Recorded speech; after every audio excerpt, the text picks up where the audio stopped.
আসলে এই সরকার একটা গণ অভ্যুত্থানের মধ্যে দিয়ে তৈরি হয়েছে, যে গণ অভ্যুত্থান ফ্যাসিস্ট সরকারের বিরুদ্ধে বাংলাদেশের জনগণের।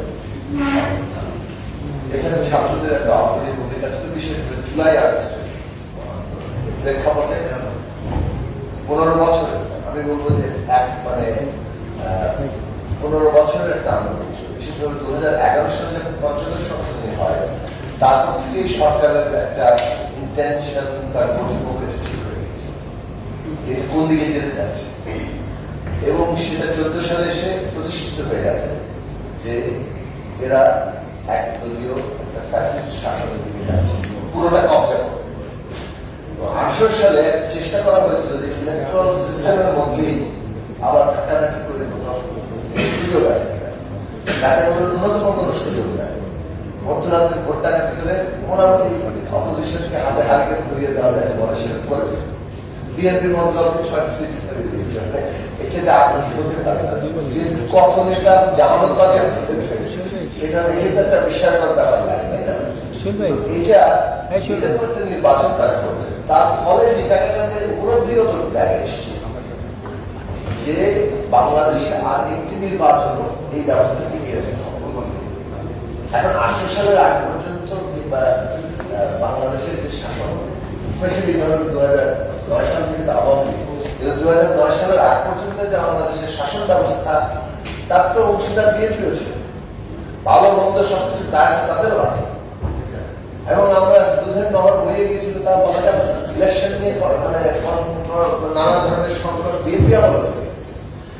প্রশ্ন হচ্ছে যে এটার থেকে বেরোতে আমরা চাই কিনা। বিএনপি রাজনৈতিকভাবে এই সিদ্ধান্ত নিয়েছে বলে আমাদের সাথে বিএনপির একটা ঐক্যগত জায়গা, জনগণের মধ্যে ঐক্যতা তৈরি হওয়ার জায়গা। বিএনপি এই রাজনৈতিক সংকটের সমাধান জানে, এবং সংকটটা যে আসলে ক্ষমতা কাঠামো থেকে তৈরি হচ্ছে, ওইটাকে ব্যবহার তৈরি হচ্ছে, সেই জায়গা পরিবর্তন করতে হবে, এবং তার মধ্যে দিয়ে আমাদের সংকটের সমাধান সম্ভব। 90 কিন্তু এই নির্বাচন কেন্দ্রিক সংকট, রাজনৈতিক সংকট, অবৈধ ক্ষমতা দখল, স্বৈরাচার, এই প্রশ্নগুলোর বিরুদ্ধে লড়াই হয়েছে। কিন্তু সরকার পরিবর্তনের সাথে সাথে শাসন ব্যবস্থাটার পরিবর্তনের ন্যূনতম কোনো প্রোগ্রামও আসে, ইচ্ছা কিছু ব্যক্ত করা হয়েছে, বিচার বিভাগ স্বাধীন করা উচিত, রেডিও টেলিভিশনের স্বাধীন দেওয়া উচিত। কিন্তু বাংলাদেশের ক্ষমতা কাঠামো যে করেছে, এমনকি খুব ভালো একটি নির্বাচনের মধ্যে দিয়েও বিদ্যমান এখন যে সংবিধান আছে, এই সাথে যদি প্রধানমন্ত্রী তিনি আসলে একটা কার্যত একটা স্বৈরাচারী প্রধানমন্ত্রী, তার হাতে সমস্ত ক্ষমতা কেন্দ্রীভূত, তিনি জবাবদিহিতার উঠে আপনি সংবিধানের উঠে। ফলে ব্যক্তির দয়ার উপরে যদি আমরা নির্ভর করি, তার ইচ্ছার উপর নির্ভর করি যে তিনি ভালো করলে ভালো, এইটা তো কখনো হয় না। ফেরেশতাকে কেউ বসিয়ে দিলে দেখা যায় যে পাওয়ার এমন একটা জিনিস, যদি অ্যাবসলিউট জায়গায় থাকে, এটা করাপ্টেড হতেই থাকে, এর কোনো উপায় নেই অবস্থা। কাজে আমাদের এই জায়গাটাতে জাতীয় একটা উপলব্ধির জায়গা এসেছিল যে এই ক্ষমতা কাঠামো বদল করতে হবে। সেইটার মধ্য দিয়ে এই আন্দোলনটা হয়েছে। সেই আন্দোলন জনগণের মধ্যে বৃহত্তর ঐক্য তৈরির চেষ্টা করেছে। সরকারের দমন পীড়ন, মিথ্যাচার, বিভাজন করা, নিজেরা সাবোটাজ করে ওইটাই বিরোধী দলের ঘাড়ে চাপিয়ে দেওয়া, এই সবকিছু আমরা দেখেছি। এবং এই সবকিছুর মধ্যে দিয়ে তারা আন্দোলনকে দমন করে নিজেদের শাসনকে কিছুটা প্রলোভন করতে পেরেছে। এটা যখন ছাত্রদের ক্ষেত্রে এসে এই জায়গাটা ভেঙে গেছে। আমাদের দেশের ইতিহাসে আপনি দেখেন, প্রত্যেকটি ক্ষেত্রে বড় ভাগ পরিবর্তনে ছাত্রদের ক্ষেত্রে এসেই গভর্নমেন্ট ফেল করেছে। এটা 52 সালে ঘটেছে, এইটা 69 সালে ঘটেছে। স্টুডেন্টরা যখন বেরিয়ে এসেছে, তখনই আর গভর্নমেন্ট এই দমন পীড়নের খেলাটা চালিয়ে যেতে পারে। 71 সালের যুদ্ধের মধ্যে সবচেয়ে বড় অংশগ্রহণ তরুণদের আছে। 90 সালে, এবং প্রত্যেকটি জায়গায় একটি স্পার্ক আছে। 69 সালে আসাদ মারা গেলেন, অভ্যুত্থান। 90 সালে জিয়াদ থেকে শুরু করে ডাক্তার নিবন্ধন, ওই স্পার্কটা তৈরি হলো, যে আবেগীয় বন্ধনটা সৃষ্টি হলো। এখানেও আবু সাঈদের মৃত্যু ওই আবেগীয় বন্ধনটা সৃষ্টি করেছে। তারপরে জমিন প্রস্তুত ছিল, ছাত্ররা নেমেছে, সারা বাংলাদেশের মানুষকে তারা উপভোগ করেছে। মানে ছাত্ররা তো আমাদের সন্তান, মানে এটা এমন ভাবে অর্গানিক্যালি লিঙ্ক যে এটা যাকে বলে টান দিলে সমস্ত সমাজকে সে টান দেয়। তো এই আন্দোলনের মধ্যে রাজনৈতিক দলগুলোর ভূমিকা আছে। আন্দোলনের ক্রেডিট নেওয়ার যে প্রতিযোগিতা সেটা আসলেই মানে নানাভাবেই একটা সংকটের সৃষ্টি করে। আমার মনে হয় যে রাজনৈতিক দলগুলো তো অভিজ্ঞ এবং তাদের মানে যাকে বলে যে অভিজ্ঞতা, তাদের উইজডম সবকিছু দিয়ে এই বিষয়গুলোতে খুব বেশি মাথা ঘামানোর প্রয়োজন নাই। রাজনৈতিক দলগুলো আগে দূর দেখতে পাওয়া উচিত যে এইগুলো খুব অল্প সময়ের মধ্যেই মানে একটা অকার্যকর কিংবা অপ্রয়োজনীয় জিনিসে পরিণত হবে। ক্রেডিটের দাবি নিয়ে বেশি দিন আর চলবে না জিনিসটা। এইখানে ছাত্রদের যে একটা অগ্রণী ভূমিকা আছে, এটা কিন্তু রাজনৈতিক দলগুলো স্বীকৃতি দিয়েছে, ইনক্লুডিং বিএনপি। আমরা তো দিয়েছি, ইনক্লুডিং বিএনপি সেটা দিয়েছে। 5 তারিখের সেনা দপ্তরে যখন বৈঠক হয়েছে এবং তারপরে বঙ্গভবনে বৈঠক হয়েছে, সেখানে রাজনৈতিক নেতৃত্ব কিন্তু পরিষ্কার করে বলেছে ছাত্রদের এঙ্গেজ করে, ছাত্রদের যারা প্রতিনিধিত্বকারী নেতৃত্ব আছে তাদেরকে এঙ্গেজ করে অন্তর্বর্তী সরকার গঠন করা হবে। এফেক্টিভলি ছাত্রদের হাতেই কিন্তু আমরা প্রতিনিধিরা তোমরা বাকিদের সাথে আলাপ আলোচনা করে ঠিক করে এই জায়গাটা তৈরি করা হয়েছিল। ফলে রাজনৈতিক দলগুলো কিন্তু ছাত্রদের একটা স্বীকৃতি দিয়েছে, তোমাদের এখানে একটা অগ্রণী ভূমিকা আছে, যে বিশাল আত্মদায়ক হয়েছে।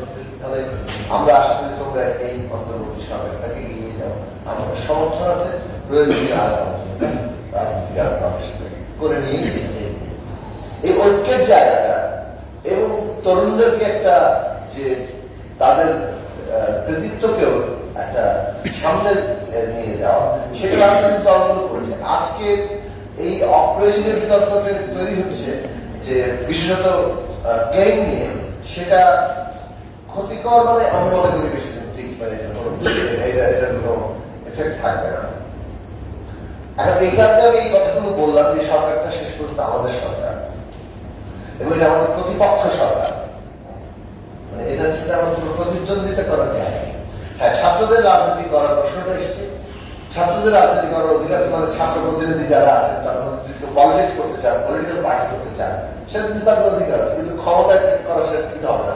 বাইরে যে মানে ক্ষমতা থেকে বেরিয়ে গিয়ে তারপরে যার রাজনৈতিক দল গঠন ইচ্ছা আছে তার রাজনৈতিক দল, কিন্তু যতক্ষণ এই সরকারটা আছে, এইটা আমরা মনে করি যে এই সরকার আমাদের প্রতিপক্ষ না, এই সরকার অন্তর্বর্তীকালীন সময়ের জন্য এসেছে এবং এই সরকার একটা নির্দিষ্ট তাদের দায়িত্ব পালন শেষে তার বিদায়। এখন তাদের দুটো কাজের কথা আমরা বলেছিলাম, একটা হচ্ছে আপনাদেরকে দৈনন্দিন রাষ্ট্র পরিচালনা করতে হবে, এটা তত্ত্বাবধায়ক সরকারের মতো না যে খালি সই করেই 3টা মাস পার করে দিয়ে ইলেকশন করে ফেলবেন। তাদেরকে একটা আর একটু বেশি সময় যে লাগবে এটা সহজে অনুদান ছিল এবং সেই সময়কালে তাদের রাষ্ট্র যে পরিচালনাটা করতে হবে সেখানে অনেকগুলো গুরুতর সংকটের মোকাবেলা করতে হবে, যেমন পুরো প্রতিষ্ঠানগুলো ভেঙে পড়ার মতো, এটার পুনর্গঠন, মানুষের জানমালের নিরাপত্তা দেওয়া, অর্থনৈতিক চ্যালেঞ্জ মোকাবেলা করা, জুলাই আগস্টের টাকাটা 15 বছরের গুম খুন লুটপাটের বিচারের দিকে যাওয়া, শহীদদের তালিকা করা, আহতদের চিকিৎসার দায়িত্ব নেওয়া, তাদেরকে সম্মানিত করা। অন্তত প্রাথমিকভাবে আমরা বলেছিলাম যে 5টা জরুরি আপনাদের কর্তব্যের জায়গা আছে। 3 মাস পরে এসে এর হিসাব দেওয়ার সময়, একই সাথে আরেকটা জরুরি এবং সবচেয়ে গুরুত্বপূর্ণ কাজ হচ্ছে পলিটিক্যাল ট্রানজিশন, রাজনৈতিক উত্তরণের কাজটা নেতৃত্ব নিয়ে যাওয়া। সেই জায়গাতে আমরা এই প্রস্তাব করেছিলাম যে আপনারা দুটো কমিশন গঠন করেন, আপনাদের প্রস্তাব রেডি করেন, এগুলো অংশীদারদের সাথে আলোচনার ভিত্তিতেই তৈরি হবে, দেন এটা একটা চেহারা দেবে।